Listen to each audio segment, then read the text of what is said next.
Chapter 13 of carry. एसवो में carry और निक की जज्बाती आखिरी दिनों को दिखाया गया है जब वो ड्रूइड एसबॉटम छोड़कर वापस ग्लासगो जा रहे होते हैं। ये बाब यादों, उदासी, हैरत और अहम तब्दीलियों से भरा हुआ है। कहानी इस बात से शुरू होती है कि आखिरी 2 हफ्ते बहुत तेजी से गुजर जाते हैं। कैरी और निक के लिए हर लम्हा खास होता है क्योंकि वो हर चीज को आखिरी बार के तौर पर देख रहे होते हैं। निक बहुत शरारती और खुश मिजाज होता है और अपनी आखिरी सरगर्मियों के बारे में मज़ाहिया गाने बनाता है, जैसे स्लैग हीप पर आखिरी बार जाना, चैपल में आखिरी बार जाना और स्ट्रीम में आखिरी बार खेलना। वो उन लम्हों को एक मुहिम जुई की तरह लेता है। आंटी लू भी इसके साथ खुशी से शामिल हो जाती है, हंसती है और उसकी शरारतों का साथ देती है। लेकिन कैरी के दिल में गहरी उदासी होती है, अगरचे वो उसे जाहिर नहीं करती। वो डरती है कि कहीं आंटी लू को भी दिख ना हो, लेकिन आंटी लू खुश और पुरस्कुन नजर आती है। मिस्टर एवंस वो वाहिद शख्स होता है जो थोड़ी उदासी जाहिर करता है। वो कैरी से कहता है कि वो उसे याद करेगा क्योंकि इसने उसकी बहुत मदद की है। ये बात कैरी को और ज्यादा जज्बाती और उलझन में डाल देती है क्योंकि वो सही जवाब नहीं दे पाती, लेकिन वो इसकी बात से मुतासिर होती है। जैसे जैसे आखिरी दिन करीब आता है, सब कुछ रवानगी के लिए तैयार किया जाता है। उनके सूटकेसेस तैयार होते हैं और आंटी लू उनके कपड़े धोकर और ठीक करके रखती है। यहाँ तक कि एक खास लास्ट बात भी होता है जिसमें गर्म आग जलाई जाती है। मिस्टर एवंस एक पिकनिक का बंदोबस्त करता है ताकि उनकी जाने से पहले एक आखिरी खुशी दी जा सके। आंटी लू खाना तैयार करती है जैसे सैंडविचेस, सॉसेज रोल्स और टमेटोज। मिस्टर एवंस उनके साथ पहाड़ पर जाता है लेकिन थक जाता है क्योंकि वो चढ़ने का आदी नहीं होता। पिकनिक के दौरान मिस्टर एवंस अपनी बचपन की यादें बयान करता है। आंटी लू खामोशी से सुनती है लेकिन लगता है कि वो अपने ही ख्यालात में गुम है, जैसे वो किसी जाती और जज्बाती बात के बारे में सोच रही हो। कैरी देखती है कि आंटी लू मुख्तलिफ अंदाज में खामोश और ख्वाबों में खोई हुई है, लेकिन वो उदास नहीं लगती।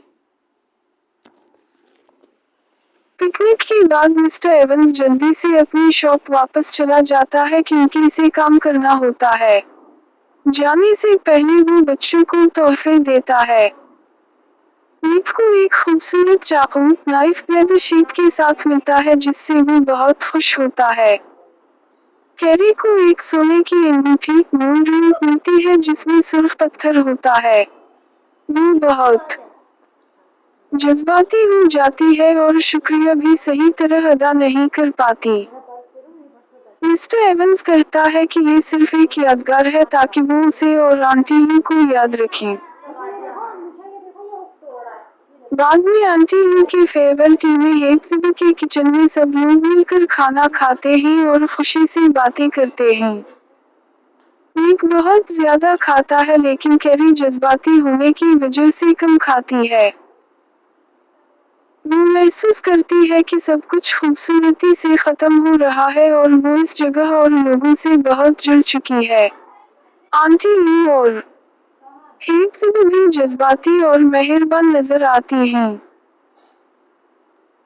टी के दौरान एक मसला पैदा होता है जब एल्बर्ट कैरी की अंगूठी देखकर कहता है कि ये मिसेस गोटूब की अंगूठी लगती है। इससे उलझन पैदा हो जाती है। एल्बर्ट का ख्याल होता है कि मिस्टर एवंस ने ये अंगूठी शायद गैर मुंसिफाना तरीके से ली है। हेप्सबी मिस्टर एवंस का दिफा करने की कोशिश करती है, लेकिन एल्बर्ट इसरार करता है कि ये बगैर इजाजत ली गई हो सकती है। कैरी बहुत हैरान और परेशान हो जाती है क्योंकि इसे लगता है कि अंगूठी के पीछे कोई छुपी हुई हकीकत हो सकती है। वो मिस्टर एवंस के बारे में उलझन और दिख महसूस करने लगती है। कैरी फिर अकेली बाहर चली जाती है और बहुत परेशान होती है। अपने जज्बाती इंतशार में वो ड्रूइड एस बॉटम की स्कल को बॉटमलेस हॉर्स पॉन्ड में फेंक देती है। इसके ज़हन में जंग, तबाही, बम और स्कल से जुड़ी हुई लानत सब कुछ हो रहा होता है। जब वो उसे फेंकती है तो वो घबरा जाती है और कांपने लगती है जैसे कोई बड़ा वाकया हो गया हो।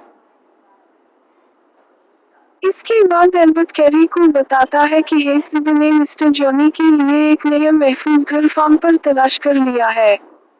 इससे हालात कुछ बेहतर और पुरसकून हो जाते हैं। एल्बर्ट कैरी के साथ दोस्ती करने की कोशिश करता है और वो दोनों वादा करते हैं कि वो एक दूसरे को खत लिखेंगे।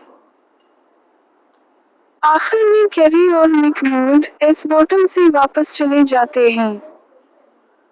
रास्ते में निक फिर से गाता और मजाक करता है, लेकिन कैरी ज्यादा संजीदा और सोच में डूबी होती है।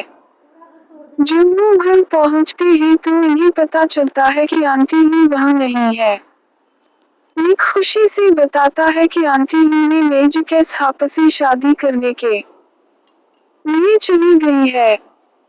कैरी को पहले झटका लगता है कि निक को पहले से पता था, लेकिन उसने उसे नहीं बताया।